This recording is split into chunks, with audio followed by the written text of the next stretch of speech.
Badante accusata di omicidio a processo per aver ucciso il cognato violento. Killer uccide la fidanzata e presto ci sarà l'udienza. La Sicilia arresta arancione, Camastra tra le zone rosse, negozi chiusi, domeniche e festivi. Il sindaco di Raffadali Cuffaro punta all'indice contro l'ASP di Agrigento. Il collega di Santo Stefano Quisquina e presidente dell'ALI Cacciatore invoca un intervento delle prefetture. 111 vecchie discariche in Sicilia si avviano alla chiusura. Mariamico immortala una nuova discarica abusiva nata ad Agrigento.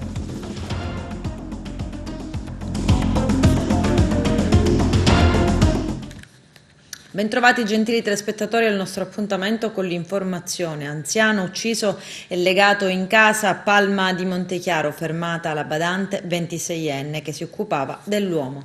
Il servizio del nostro direttore Arturo Cantella. Si è giunti a una soluzione nell'inchiesta che ha visto l'uccisione di un anziano di Palma di Montechiaro, Michelangelo Marchese, di anni 89, trovato morto all'interno della sua abitazione legato a una sedia lo scorso 11 luglio. I carabinieri sono stati avvisati dal figlio Giuseppe, residente a Licata, che non avendo notizia del padre da qualche giorno ha subito dato l'allarme. I militari dell'Arma, coordinati dal comandante della compagnia Lucarelli, sono prontamente intervenuti e hanno assistito alla macabra scena in cui versava l'anziano. Così hanno fatto intervenire il RIS di Messina. A una prima analisi nulla mancava a casa dell'anziano, ma era sparita la sua auto, una Fiat Punto, e grazie proprio alla macchina ritrovata a Canicattì che i carabinieri hanno risalito a chi la usava, un noto pregiudicato che conviveva con una rumena con un soprannome Emmy Nicoleta, che aveva preso l'auto per fuggire dopo che aveva compiuto la rapina e fatto fuori l'anziano palmese, probabilmente con dei complici. Quindi la comparazione delle impronte trovate nell'auto e quelle prese del RIS a casa dell'anziano, e si è avuto subito il riscontro completo. La rumena si trovava in carcere a Catania in piazza Lanza, già detenuta per altre violenze, e precedentemente nel carcere di Agrigento. Così il fermo firmato dal procuratore Patronaggio, dal sostituto Abisso. Le indagini sono state eseguite dal magistrato Chiara Abisso. Questa è una rapina finita male in un omicidio gravissimo, perché ha toccato quello che noi consideriamo un patrimonio nazionale, cioè gli anziani. Questa rapina è stata immediatamente seguita con la massima attenzione già dal sopralluogo, che fu fatto il 13 di luglio, quando venne trovato morto, legato con le mani dietro la schiena, l'anziano. Il sopralluogo minuzioso effettuato dagli uomini della sezione investigazioni scientifiche di Agrigento ha portato ad ottenere dei profili di materiale biologico che sono stati immediatamente inviati al RIS di Messina, che ci tengo a ringraziare anche per la velocità con la quale ci ha dato sempre risposte e risultati, soprattutto quando 3 giorni fa è avvenuta la svolta sostanziale di questo omicidio, con il ritrovamento a Canicattì della macchina appartenuta alla vittima, che era stata rapinata il giorno dell'omicidio, cioè l'11 di luglio. A questo punto il ritrovamento della macchina in mano a un pluripregiudicato tossicodipendente di Canicattì ci ha permesso di mettere sotto torchio l'uomo, che ci ha rivelato di aver ricevuto l'autovettura da una rumena che si faceva chiamare con il soprannome di Emmy, e da qui la ricerca investigativa di dare un volto e un nome preciso a questa donna, e questa cosa è stata possibile attraverso innanzitutto una ricerca attraverso le fonti aperte dei social network, che ci hanno consentito di ottenere una fotografia di questa donna e quindi attraverso un riconoscimento fotografico avere la certezza che fosse lei.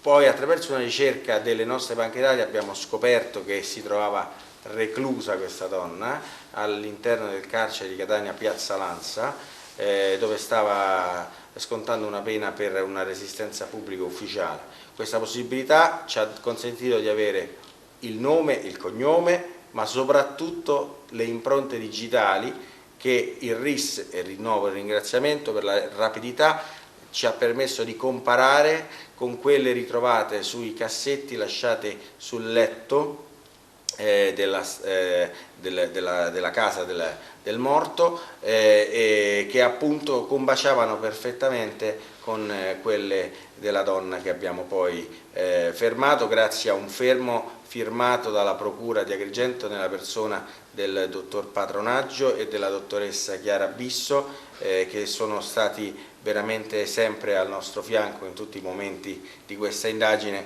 che reputo bella soprattutto per la risposta data, perché non è possibile che si muoia in casa propria e soprattutto non è possibile che si venga uccisi da chi si è fatti entrare in casa propria. Si è fatti entrare da soli 24 ore? Si è fatti entrare tra l'altro da pochissimo, quindi probabilmente era già pianificata questa situazione gravissima che si è poi andata a creare, e sì, in pochissime ore, certo.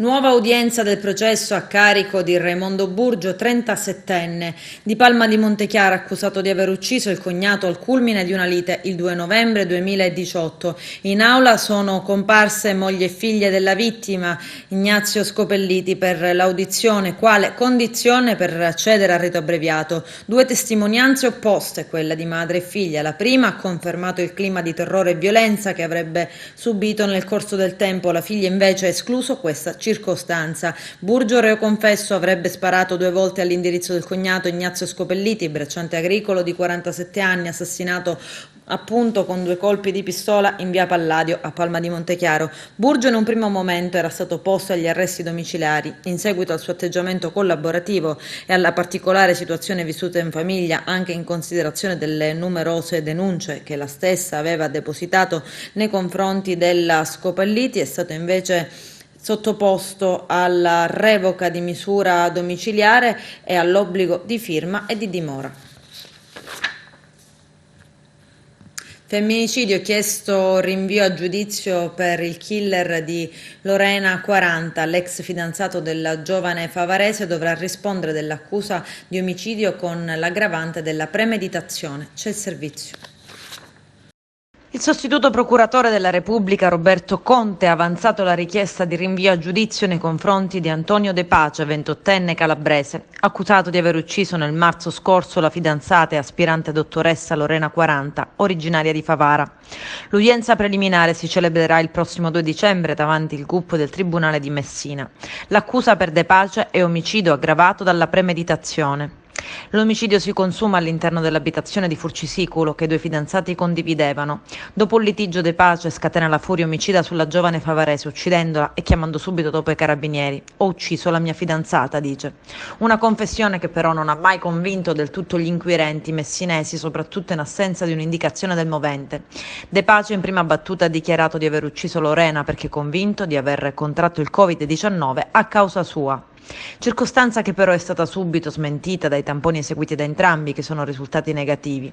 A chiusura delle indagini la Procura ha pure contestato le aggravanti della premeditazione e dei futili motivi nei confronti di De Pace. Secondo gli inquirenti, il 28enne avrebbe ideato e pianificato l'omicidio, e questo sarebbe dimostrato dal fatto di aver inviato alcuni messaggi ai parenti più stretti, manifestando la volontà di trasferire i propri risparmi ai nipoti.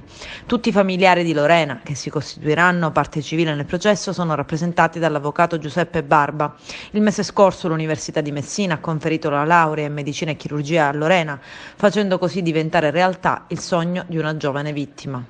Il ministro Speranza lo aveva preannunciato già ieri a Musumeci. La Sicilia resta zona arancione e diventano 10 le zone rosse nell'isola. C'è anche Camastra in provincia di Agrigento ed il governatore Nello Musumeci dispone anche la chiusura di negozi la domenica e nei festivi, ad eccezione di farmacie, parafarmacie, edicole e generi alimentari. Il servizio di Lello Casesa.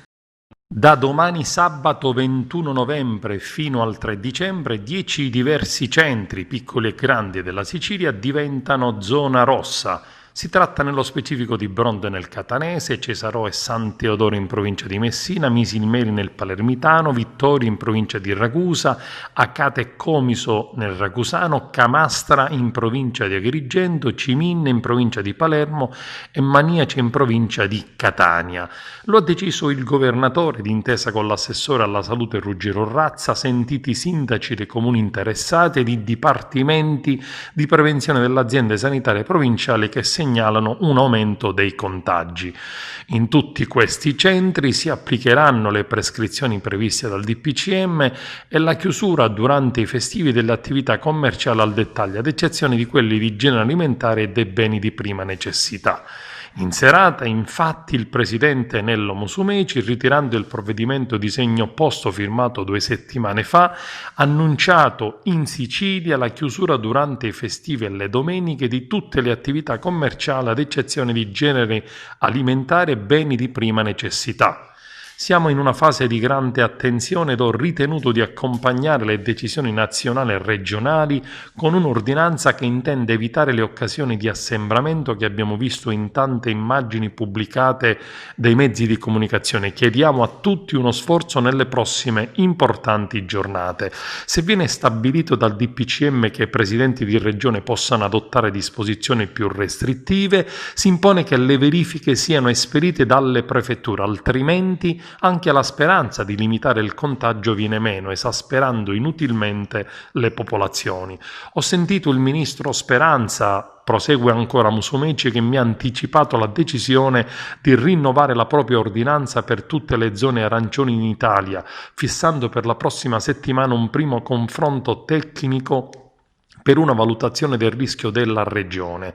Nel corso della telefonata avuta con l'assessore regionale per la salute, il ministro ha avuto modo di evidenziare il miglioramento del quadro regionale anche alla luce di misure di contenimento che erano state già adottate. Serve tempestività, ma soprattutto rigore scientifico, ha concluso Nello Musumeci. Servono controlli per garantire effettività alle misure. Ciò che non serve sono le polemiche che tendono a dividere le istituzioni.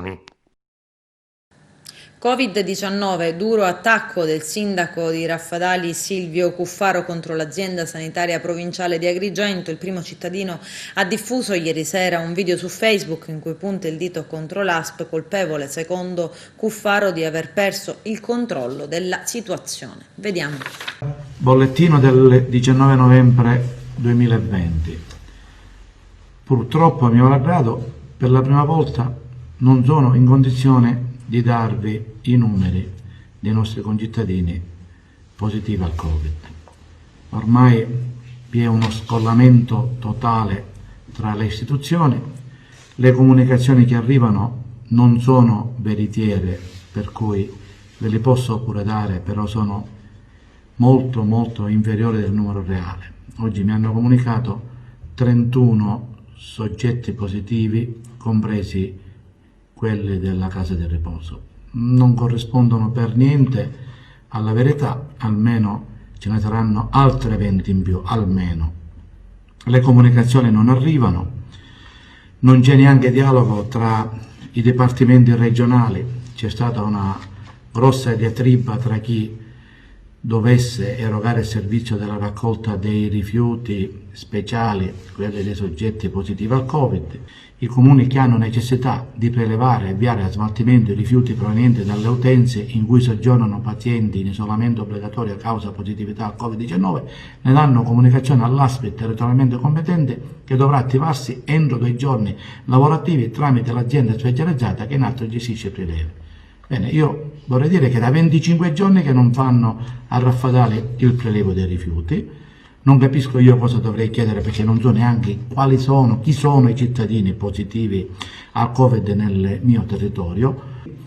In modo molto riservato farò il tracciamento che dovrebbero fare e che non fanno, quindi non capisco i dati che poi comunicano a livello ministeriale sui positivi, sull'RT, sui ricoveri ospedalieri. Non riesco a capire neanche i morti, perché io vorrei capire quando un governo nazionale deve effettuare una scelta importante, se danneggiare l'economia del proprio paese o dare priorità alla salute dei propri concittadini, e riesce con una scelta a danneggiare entrambi è stato veramente bravissimo, mi dovrei complimentare con tutti. Poi un comitato tecnico-scientifico favoloso, basta vederle, ognuno dice una cosa diversa dall'altra.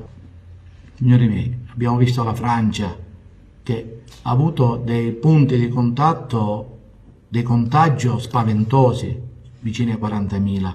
Vedo i morti, ma questo poche settimane fa, qualche settimana fa. Vedo i morti in Francia 450, in Italia ieri 774, una cosa del genere. Quindi, perché? Perché secondo me hanno sbagliato tutti. Conte, comitato tecnico-scientifico, a casa! Mandali tutti a casa!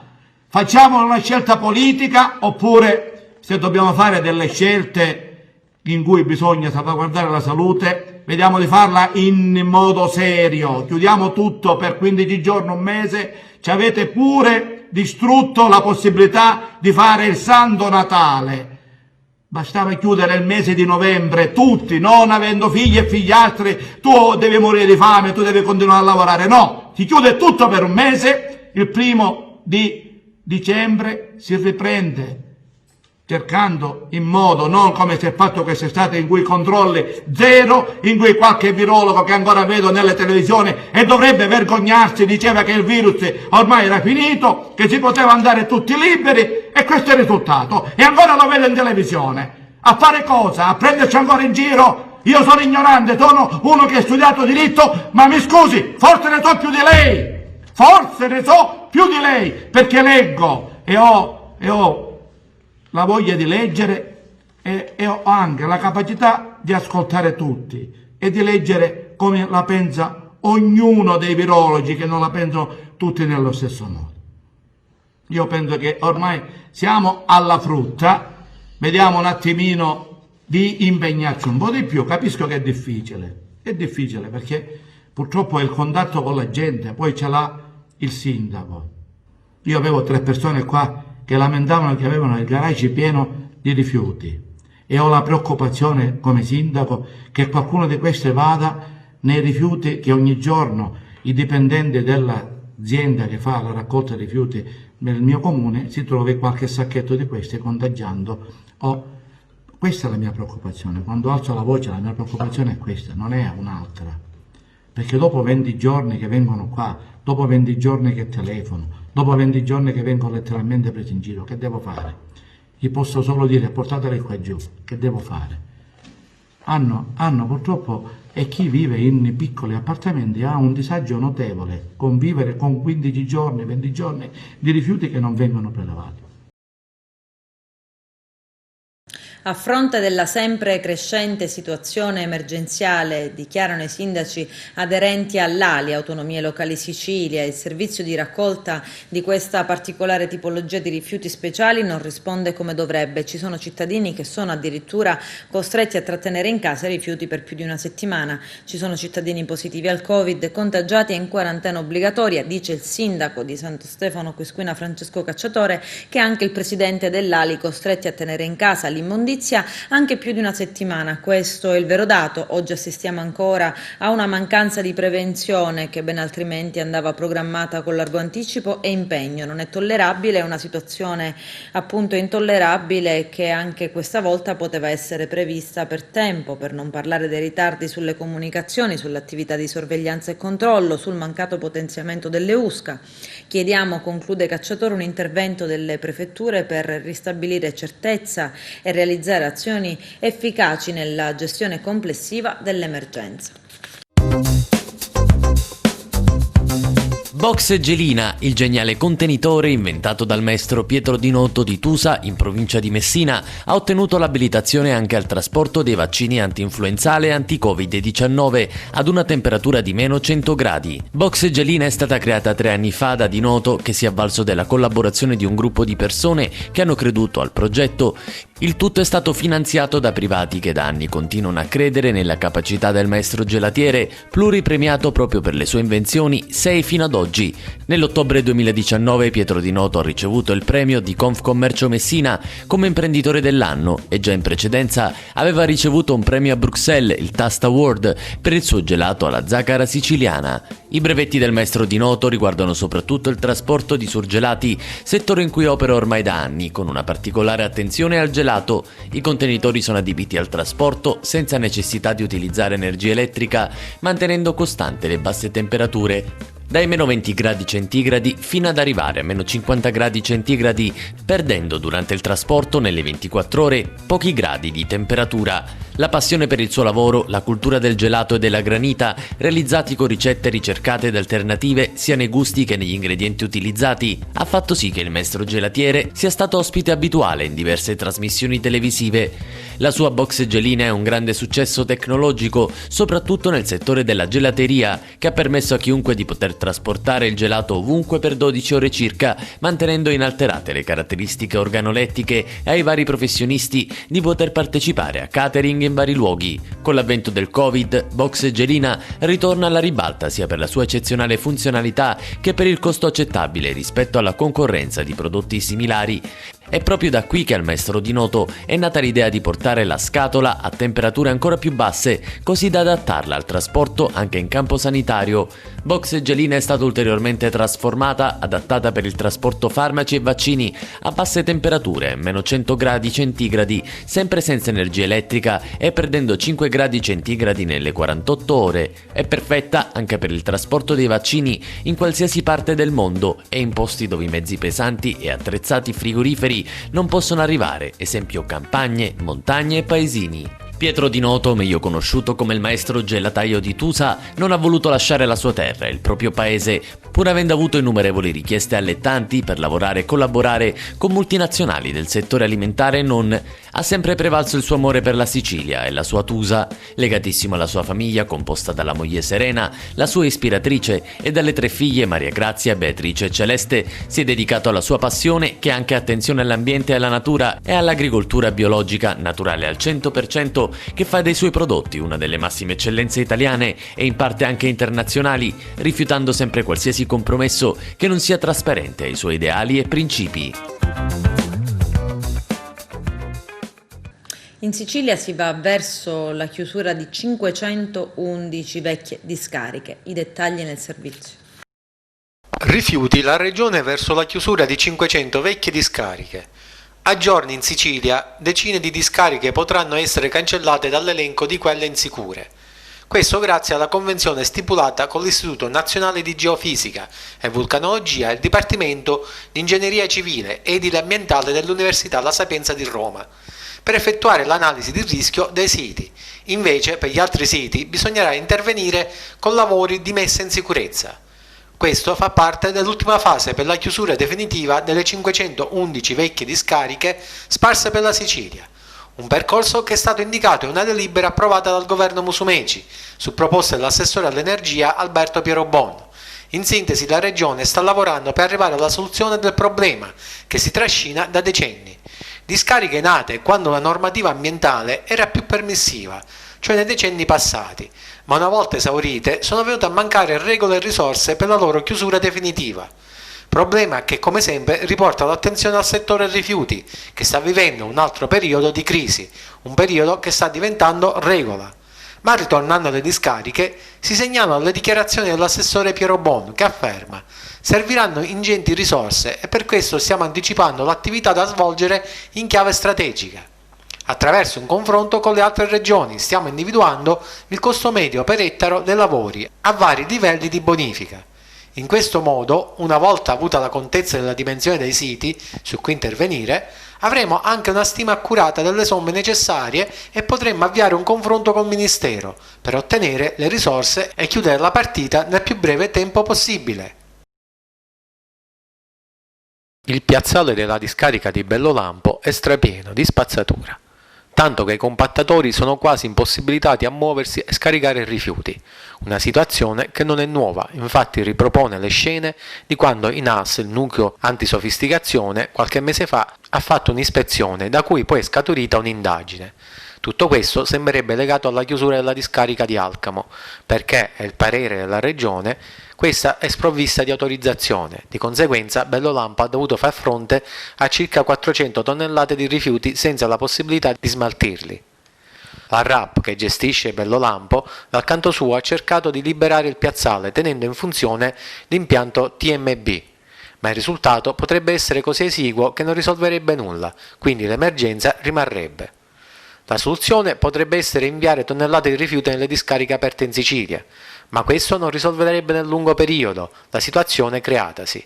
Quindi molti vedono come unica soluzione l'ampliamento della cesta vasca, così da poter ricevere fino a 140.000 tonnellate. Ma il progetto alla regione è arrivato solo pochi giorni fa, quindi i tempi di realizzo saranno lunghi. Uno stop questo che ha messo in crisi molti comuni che conferivano ad Alcamo e che chiedono una soluzione celere, anche se l'unica soluzione è quella di inviare rifiuti in altre parti della Sicilia, e quindi significherebbe costi aggiuntivi, che vanno ancora una volta a evidenziare che non si può più perdere tempo su piano rifiuti e impiantistica per il conferimento allo smaltimento, ma ciò tarda ad arrivare e quindi non può che crearsi disagi e confusione. A San Leone, in via Giacinti, a poca distanza dal mare, il drone di Mariamico ha scoperto una discarica mostruosa. È quanto denuncia l'associazione ambientalista di Agrigento guidata da Claudio Lombardo. Abbiamo trovato detriti provenienti da ristrutturazioni edilizie, mobili rotti, serbatoi di plastica, scrive Mariamico, cucine arrugginite e tanta spazzatura. Gli incivili che hanno creato questa discarica ora stanno cercando di eliminarla dandogli fuoco. Oggi è la giornata universale dei diritti dell'infanzia, la festa dei bambini, il servizio del nostro direttore Arturo Cantella. Oggi, 20 novembre, si celebra in tutto il mondo la giornata mondiale dei diritti dei bambini. Se tutti i bambini del mondo hanno gli stessi diritti, qualsiasi sia il loro sesso, luogo di nascita, religione o lingua e condizione sociale, lo si deve alla Convenzione dell'ONU sui diritti dell'infanzia e dell'adolescenza, approvata dall'Assemblea Generale delle Nazioni Unite appunto lo scorso 20 novembre 1989 e ratificata dall'Italia il 27 maggio 1991 con la legge numero 176. Quest'anno la festa cade in tema di Covid-19 ed è più importante parlare dei diritti dell'infanzia. Sì, assolutamente. Oggi, 20 novembre, ricorre la giornata internazionale dei diritti dell'infanzia e dell'adolescenza, che in Italia è stata ratificata nel 91 a seguito della Convenzione ONU proprio firmata sui diritti dell'infanzia e adolescenza, firmata e approvata dall'Assemblea Generale delle Nazioni Unite il 20 novembre del 1989, quindi 31 anni or sono. E si celebra proprio in tutti gli angoli del mondo proprio per sancire il diritto alla vita, il diritto alla sopravvivenza, allo sviluppo e soprattutto alla non discriminazione in nessun modo e per nessun motivo dei bambini, perché i bambini di tutto il mondo, come sappiamo, in qualsiasi parte del mondo siano nati e dove siano nati, abbiano, a prescindere dal luogo di nascita, religione e lingua, medesimi diritti, cosa che insomma soprattutto in questo periodo che stiamo vivendo viene acuita ancora di più, questo desiderio di tutelare e di proteggere questa intera generazione, questa fetta di generazione che in questo momento storico sta soffrendo parecchio. In questo momento di Covid il problema anche degli abusi ai minori viene in un certo senso anche ad aumentare per via magari delle ristrettezze che ci sono nei movimenti? Assolutamente, questo è un momento particolarmente buio in quanto questa situazione di emergenza da Covid colpisce a seconda dell'appartenenza sociale e geografica naturalmente tutta la popolazione e anche i bambini, gli adolescenti e i minori, proprio in virtù del fatto che si mettono in rilievo ancora difficoltà e differenze. Infatti associazioni come Telefono Azzurro, Save the Children segnalano che è importante sostenere oggi il loro lavoro proprio perché sono vittime ancora oggi in tutte le parti del mondo di violenze, di abusi, di discriminazioni, di emarginazioni e soprattutto vivono condizioni di enorme disagio. Ricordiamoci che naturalmente non tutti sono tutti i minori hanno la fortuna di vivere circondati dall'affetto di una famiglia e dei genitori e non tutti frequentano la scuola, e proprio per questo è necessario intervenire assolutamente fin dalla base. Non tutti sanno che esiste da diversi anni ad opera insomma, dell'autorità garante per l'infanzia e l'adolescenza una carta dei diritti dei figli di genitori separati, che oggi vengono discriminati meno rispetto a quanto accadeva prima. Infatti adesso, ispirata proprio sui diritti dell'infanzia e dell'adolescenza, ci sono coinvolti molti settori, il giuridico naturalmente, quello dove io opero, quello sociale e psicologico, proprio per aiutare i figli di genitori separati. Naturalmente le difficoltà hanno coinvolto, soprattutto in questo periodo in cui i minori sono a casa, perché essi che prima avevano modo di uscire, di interagire maggiormente, adesso sono più ristretti sia nell'ambito familiare, ove naturalmente non sempre ci sono contesti rosei, ma ci possono anche essere contesti di difficoltà. Però ricordiamolo a tutti che ci sono associazioni Onlus come il Telefono Azzurro e Save the Children che sono fondamentali in questa fase delicata che stiamo vivendo. Per concludere, mi sento rincuorata intanto dal fatto che anche il governo è stato sensibile a questo tema della giornata odierna. Infatti, come ricordiamo, i presidenti delle Camere Fico e Casellati hanno inviato un videomessaggio proprio per la giornata nazionale dei diritti dell'infanzia e dell'adolescenza, in cui esortano sempre una garanzia ai bambini di un sano sviluppo e garantire opportunità di crescita. Poi anche un'iniziativa graziosa da parte degli psicologi nell'ambito sempre della giornata mondiale dei diritti dei bambini, che ha invitato tutti i comuni italiani ad illuminare proprio nella serata di venerdì 20 novembre 2020 i siti più significativi di ciascun comune con il colore verde, perché scelto proprio perché il colore che richiama quel concetto di vita, di vitalità, che è proprio insito nello spirito dei bambini, che ricordiamoci sono naturalmente il nostro fiore più profumato, sono insomma le querce del nostro domani. Adesso c'è la pubblicità, a fra poco vi aspetto. Brutta sorpresa nella busta paga di ottobre per i lavoratori forestali dell'Ufficio per il Territorio di Agrigento. Nonostante le rassicurazioni da parte del governo e dei diversi deputati sulla sospensione del prelievo forzoso dagli arretrati contrattuali e l'approvazione in Commissione Attività Produttive di un disegno di legge che rinvia il recupero al rinnovo del prossimo contratto integrativo regionale, il Dipartimento regionale dello sviluppo rurale e territoriale ha dato l'input per inserire la trattenuta di 50 euro mensili sulla paga di ottobre dei lavoratori. È vergognoso per la CGIL di Agrigento che in un momento così difficile dal punto di vista sanitario, sociale ed economico che sta attraversando il nostro paese, a maggior ragione la nostra regione e soprattutto le categorie più deboli, il governo regionale non ha saputo fermare questo recupero forzoso. Bassissimo incendio, incredibile come portata, come potenza di fuoco.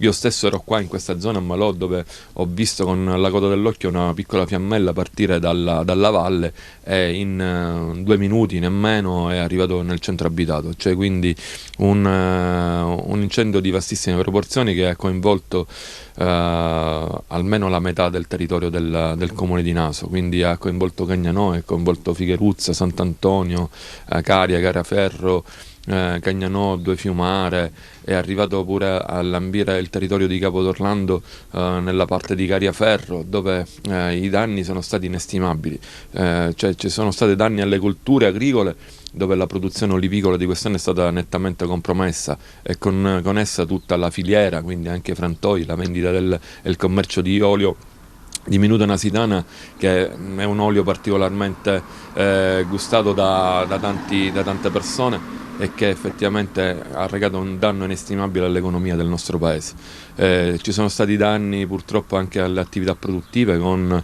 diversi depositi di automezzi per le imprese edili che avevano in deposito e che quindi si sono pure bruciati. Si sono avuti danni alle abitazioni private, con alcuni nuclei familiari che ancora sono fuori casa perché purtroppo hanno avuto distrutta tutta la casa. Ci sono altri nuclei dove hanno avuto distrutto anche il tetto, perché la potenza potenza di questo fuoco non era era proprio nell'aria che si muovevano le fiamme, e quindi hanno colpito anche le case con alcuni incendi del tetto e che hanno compromesso anche la stabilità di alcune di esse. Gaetano, tu eri qui, ecco, ma come si fa a difendere in quei momenti? Cioè, avete capito che eravate indifendibili? Guarda, siamo stati incredibilmente deboli, nel senso che la mattina c'è stato un incendio che è diverso da questo incendio che stiamo vedendo adesso, da questi danni che stiamo vedendo, e che ha colpito il nostro centro storico proprio, cioè nel senso la mattina si è sviluppato dall'altro versante della città, quello che dà verso Ponte Naso, verso Fiumara di Naso, praticamente è partito un altro incendio che da là è arrivato proprio nel centro storico a lambire la nostra chiesa madre. E questa è la prima volta che accadeva. E questa è la prima volta che accadeva, e là è intervenuto perché poteva intervenire un Canadair che incredibilmente si è buttato in quella vallata e ha spento miracolosamente quell'incendio. Figurati che le fiamme hanno lambito anche la chiesa di San Cono, e che tutte le chiese quella mattina hanno suonato le campane per segnalare il pericolo per tutta la città, e però verso le 12 pensavamo che era scampata tutta la situazione, invece è partito un altro incendio su questa zona, sulla zona di Maina, Crocevia, e che ci ha circondati letteralmente, quindi non sapevamo dove intervenire prima, cioè le richieste di aiuto mi pervenivano da tutti i telefoni. Nuovo stadio comunale di Porto Empedocle, lavori di recupero e posizionamento del manto erboso. Vediamo. Sono qui allo stadio Vincenzo Collura, il quartiere Grandi Lavori si tinge di verde, verde speranza. Ecco, abbiamo cominciato la posa del prato, del manto erboso, questo bellissimo verde brillante su cui giocherà la nostra squadra principale e rivivrà lo sport empedoclino. Noi speriamo che questo avvenga nel più breve tempo possibile.